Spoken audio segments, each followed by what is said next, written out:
கோவப்படாதீங்க சார். என்கிட்ட எல்லாம் கோவப்படுறதுனால 10 பைசாவுக்கு பிரயோஜனம் இல்ல. என்கிட்ட எல்லாம் கொஞ்சம் கூலிங்கா நடந்துக்கங்க. 20 வருஷத்துக்கு முன்னாடி நான் ஆடின வேட்டையை கேள்விப்பட்டிருப்பீங்க. இன்னைக்கு பார்க்க போறீங்கடா. ஓங்கின கை எவனோடதுன்னு தெரியணும், பேசின வாய் எவனோடதுன்னு தெரியணும். உங்களை அனுப்புன அந்த யாருன்னு இப்போ தெரியணும். மக்களே மக்களே மக்களே மக்களே மக்களே மக்களே மக்களே மக்களே மக்களே ஜெயிக்கிற பக்கம்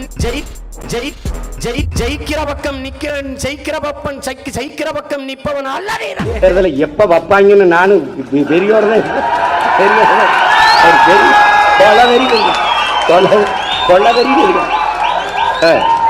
ஆமா. என்னடா நான் வந்த பிறகு நீ ஒரு வேளை கூட செய்யக்கூடாதுன்னு. சரியா வாசி நடிகனுக்கும் தலைவனுக்கும் வித்தியாசம் இருந்தாத தருவன கூட்டமே சார். இவனை என்ன பண்ண சார்? சீமானை பத்தி ஐயக்கத்தனம் யாருக்கும் தெரியல. ஏன்னா சீமானை பத்தி முழுக்க ஐயக்கத்தனம் அவன் எப்படியாப்பட்ட ஆளுன்றது எங்களுக்கு தான் தெரியும். ஏன் எங்களுக்கு தான் தெரியும்னா, நாங்க தான் அறிமுகப்படுத்துறோம் சீமானை, இப்படியாப்பட்ட ஒரு நபர் இருக்கிறா போல அப்படின்னு. 2001 இதே ராயப்பேட்டை விஎம் தெருவில் உள்ள பெரியார் சிலையாண்ட கூட்டம் வந்து முதல் கூட்டம் போடுறோம். அந்த கூட்டத்துல நாங்க போய் கூப்பிடும் போது ஒரு பெரிய நபர்லாம் கிடையாது. அவர் ஒரு சின்ன ரூம்ல தங்கி நிற்கிறாரு. இதை ஏன் நான் எல்லா நிகழ்ச்சியில நான் பதிவு பண்றேன்னா, மறந்துடுறாங்க இன்னைக்கு இருக்கிற சீமானவோ பெரிய சீமாட்டு வீட்டுக்குள்ள மாதிரியும் ஜமீன்தார் புள்ளைய மாதிரி காட்டிக்கிறாருல தன்னை. இதுக்கு முன்னாடி நீ அப்படிலாம் இல்ல, நீ சாதாரண ஒரு நபர் தான். 4 பேர் 5 பேர் தங்கக்கூடிய ஒரு ரூம்மேட்ல ஒரு பெரிய ட்ரங்க் பெட்டி, பட்டணத்தார் அடிகள் படத்தெல்லாம் பாத்துருப்பீங்க. ட்ரங்க் பெட்டி பீரோ கூட கிடையாது அவங்ககிட்ட பேண்ட் சட்டையை வைக்கிறதுக்கு. அந்த ட்ரங்க் பெட்டியில 4 பேண்ட் சட்டை வச்சிருக்கிறான். அவனுக்கு துண்டறிக்கை போய் கொடுத்துட்டு தந்தை பெரியாருடைய பிறந்த நாள் கூட்டத்துக்கு 2001 கூட்டம் வந்து கூட்டம் நடத்துறோம். அப்ப அவருடைய நிலைமை இதுதான். ஆனா இன்னைக்கு அவரை பாத்தீங்கன்னா பெரிய ஜமீன்தார் வீட்டுக்குள்ள மாதிரி 60 லட்சம் ரூபாய் கார்ல வராரு. உனக்கு ஏதுடா பணம்? வரும்போதே திருட்டு பயலா இருக்கிற, திரள் நிதி வசூல் பண்ணி திருடி துண்ணக்கூடிய திருட்டு பையனி. தமிழங்களுக்கு உயிர் உயிர், தமிழங்கள் முகம் முகம், தமிழங்கள் நம்ம ஒண்ணு கேட்டா நம்மள அசர வைக்கிற மாதிரி ஒரு பதில் சொல்லுவார் பாரு, அது நமக்கு இங்க புரியாது, வீட்டுக்கு போனா தான் புரியும். அவர் பொய்யா பேசுவார், ஒரு பொய் சொல்றார். செயல்கூட ரொம்ப வலிக்கும், பயம் காட்டுவாங்க. ஒரு நாள் முதுகுல படுக்கையில அடிச்சு முதுகுறம் கொட்டி விட்டுருச்சு. என்னடா வலிக்குதுன்னு பார்த்தேன், அது தேல் செத்து கிடக்கு. உங்களுக்கு தெரியாது, கனடால என்னை கைது பண்ணிட்டான். பிறங்கையில விளக்கம் போட்டு இப்படி போட்டு எடுத்துட்டு போயிடான் 100 கிலோமீட்டர். ஐயோ, நாங்க வாங்கி வந்த வாரம் தப்பா இருக்கு, ஒன்னும் பண்ண முடியாது. நீ எழுதி வை, அண்ணன் முதலமைச்சர் ஆயிட்டா ஒரு வண்டி ஓடாது, என் வண்டியில தான் வருவேன். நான் பாட்டுக்கு வருவேன், நிறுத்தத்தில் நிற்பேன், போவேன். இந்த மாதிரி கான்வாய் வருது, புரோட்டோக்கால், ஆட்டுக்கால், பாயாலாம் கிடையாது. போய நீ போய, நான் வருவேன். போய வராங்க. அந்த பொறுப்பெல்லாம் கூட உங்ககிட்ட தானே படிச்சிருக்காங்க. எந்த பொறுப்பெல்லாம் என்கிட்ட ஒப்படைச்சிருக்கேன்? பொறுப்பு. நான் ஒரு சாதாரண மகன், திரைப்படம் எடுத்துக்கொண்டிருந்த ஒரு மகன். என்னை இறுதி போர் கட்டத்தில் அழைத்து பாருங்க, என்னை பாதுகாப்பதே அவருக்கு பிரச்சனை.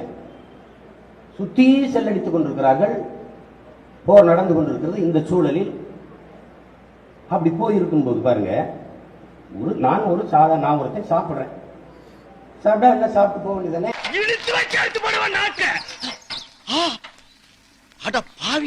இங்க இருந்து போறோம், இப்ப வெளியில போய் பாக்குறோம், பேருந்து நிலையங்கள் முழுக்க பதாகை. மக்கள் காசை வீணடிக்க மாட்டார். அதுல வச்சிருக்காப்ல 717 சில்லறை மதுக்கடைகளை மூடியது வெற்றி தமிழகம். நாங்க என்ன போய் சொல்லிட்டே திரும்பினீங்களா? குத்தா குத்துதியா அம்பா. சீமான் வந்து கிறிஸ்தவரா? கிறிஸ்தவர். எப்போ? எப்பவுமே அவர் கிறிஸ்தவர் தான். சீமானுடைய குடும்பத்தில் இருக்கவங்களா? குடும்பத்தில் உள்ளவங்க கிறிஸ்தவர்கள் தான். சீமானுடைய தம்பி பேரு என்ன? ஜேம்ஸ். அவரும் கிறிஸ்தவர் இல்லையா? சீமானுடைய அப்பா பேரு சரியா தெரியாது எனக்கு, சும்மா சொல்லுங்களேன். சும்மா என்ன சொல்றது, ஜெபஸ்டின்னு நினைக்கிறேன். அம்மா அண்ணம்மாள். சீமானுடைய குடும்பம் கிறிஸ்தவ குடும்பம். ஆமாங்களா? சீமான் வந்து இப்போ முருகனை வழிபடுறாரு. அதனால முஸ்லீமா இருக்கிறவனும் கிறிஸ்தவா இருக்கிறவனும் தமிழ் இல்லைன்னு சொல்ல முடியாது இல்லையா? எப்படி சொல்ல முடியும்? சொன்னா சீமான் இல்லாம போயிடுவாரு.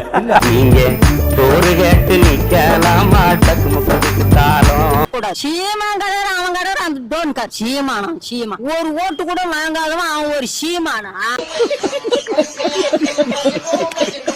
விஜயோட ஆசி விஜய் நல்லா தான் இருக்கும். அது நல்லா தான் ஓன்னு ஓங்களே கிடையாது. 1000 பேர் சொன்னாலும் ஆனா அவனுக்கு தான் அசிங்கப்பட போறான். அவனுக்கு இருக்கிற குப்பி எல்லாம் கிளர் சொல்லு. எங்கதான் அதெல்லாம் கிளர் சொல்லு. அவனுக்கு தானா நாம பண்ண வேலைக்கு தான் டேட்டிங் கிளறான் ஓடுறேன்னா என்ன பாரு. உங்ககிட்ட இருக்கிற பந்து எங்க கிட்டயும் சிக்குச்சுன்னா அப்படின்னு என்னத்த சிக்கும்? ஸ்டேடியத்துக்குள்ளேயே விட மாட்டேங்கிறாங்க. இதுல பந்து எங்க சிக்கும்? நீங்கள் நாங்கள் ஒரு நாள் நீங்கள் நாங்கள் ஒரு நாள். தமிழ்நாட்டுக்கு ஏற்பட்ட விபத்து நீங்கள் ஆட்சியில் இருக்கீங்க. கோமாளிகள் வந்து கோட்டையில உட்கார்ந்து இருக்கீங்க. அதனால தினம் கோமாளித்தனம் பண்ணிட்டு இருக்கீங்க. ஒவ்வொரு அமைச்சரும் கோமாளித்தனம் பண்ணிட்டு இருக்கீங்க. காவிரி நதிநீர் பிரச்சனை என்னன்னு புசி ஆனந்துக்கு தெரியுமா? மேகதாது அணையினுடைய இன்டர்ஸ்டேட் வாட்டர் டிஸ்பியூட்னா என்னன்னு தெரியுமா? இன்டர்ஸ்டேட் டிஸ்பியூட் ஆக்ட்னா என்னன்னு தெரியுமா? ட்ரிபுனல்னா என்னன்னு தெரியுமா? புசி ஆனந்த் ட்ரிபுனல்னு தெளிவா பேச சொல்லுங்க பார்க்கலாம். இத்தோட நிர்மல்குமார் போன்றவர்கள் நாகரிகமாக அரசின் நிலைப்பாட்டை பேசுங்கள். நீங்க வாய்க்கு வந்த வரி பேசுனீங்கன்னா உங்களை எப்படி வாய மூட வைக்கணும்ன்றது திமுகவுக்கு தெரியும். 25 வருஷமா பொய் பேசி பிழைச்ச வக்கீல் நீதிபதியானவன உண்மை பேசுவான்னு இந்த சனம் நம்புதடாங்கிற.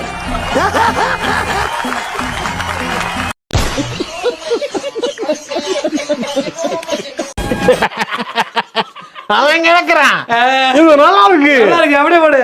கள்ளத்தனம் செய்யும் காதகன் கருணாநிதி.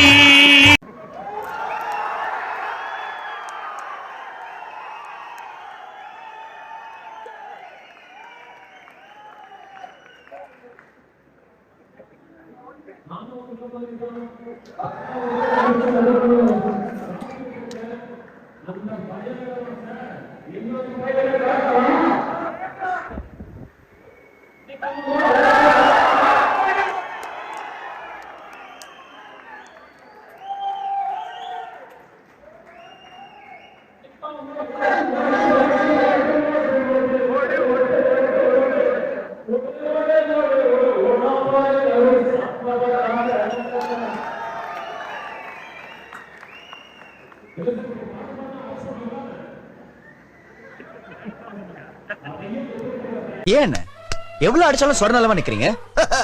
தம்பி போங்க தம்பி, ஊருக்குள்ள போய் காட்டு பாருங்க. நாங்க அடி வாங்காத ஏரியாவே கிடையாது. முயற்சி திருவினையாக்கும், முயற்சின்மை இளமை புகுத்தி விடும்னு சொன்னார் வள்ளுவர். விடு ஏண்டா, கனவா இருந்தாலும் ஒரு நியாயம் வேணாமா? புல்லட் ட்ரெயின் வேகத்துல போயிட்டு இருக்கு ஆட்சியில எந்த தப்புமே சொல்ல முடியல. இது ஒரு பெஸ்ட் எக்ஸாம்பிள் வந்து நேத்து வந்து ஒரு டாக்டர் சொன்னதை நான் சொல்ல போறேன். அவருடைய டிரைனேஜ் கனெக்ஷன் டாக்ஸ் எல்லாமே வந்து ஜிபே பண்றதுக்காக ட்ரை பண்ணியிருக்காரு.